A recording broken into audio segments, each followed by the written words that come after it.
Hello students, today we will know about the complex sentences which are made by using adverb clause. अब तक हमने noun clause या adjective clause के द्वारा दो सिंपल वाक्यों को एक कंबाइन करके कॉम्प्लेक्स वाक्य बनाने का कार्य सीखा।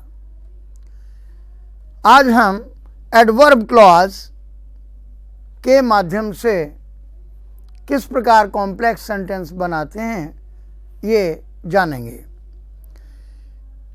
जब हम एडवर्ब क्लॉज का प्रयोग करते हैं तो ये एडवर्ब क्लॉज दूसरे वाक्य में जो एडजेक्टिव या वर्ब या एडवर्ब है उसको क्वालिफाई करता है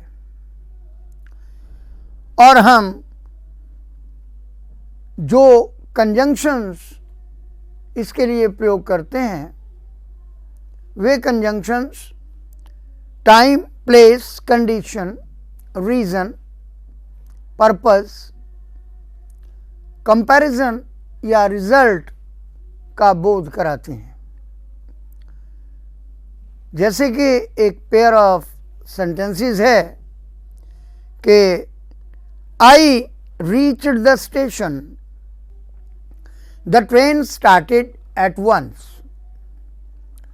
इन दो सिंपल वाक्यों को एक वाक्य में हम एज सून एज कंजंक्शंस के द्वारा कॉम्प्लेक्स में बदलते हैं। जैसे as soon as I reached the station the train started.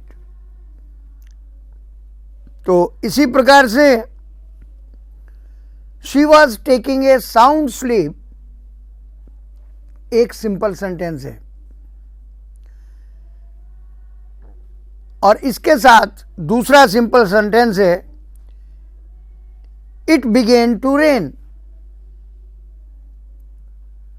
तो she was taking a sound sleep when it began to rain. या हम दूसरे प्रकार से दोनों सेंटेंसेस को अदल बदल के बना सकते हैं कि it began to rain when she was taking a sound sleep. ये सेंटेंसेस हम डिफरेंट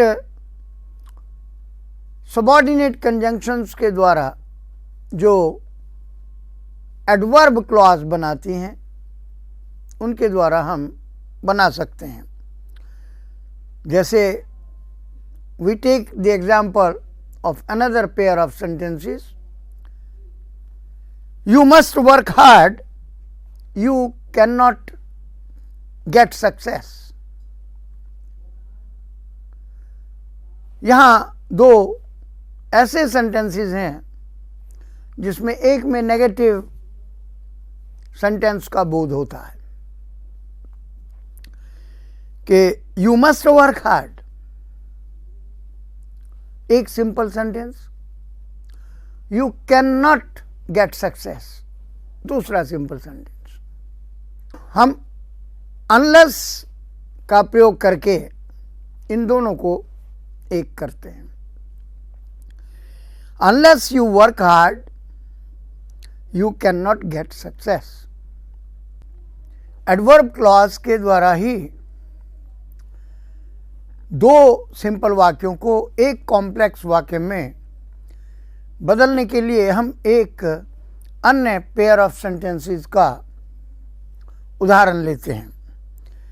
जैसे do not run fast you will fall. इन दो वाक्यों को हम इफ कंजंक्शन के द्वारा एक सेंटेंस में बदलते हैं। जैसे you will fall if you run fast. इसी प्रकार से आप देखते हैं कि कुछ सेंटेंसेस के उदाहरण हैं। आप इनको स्टडी करके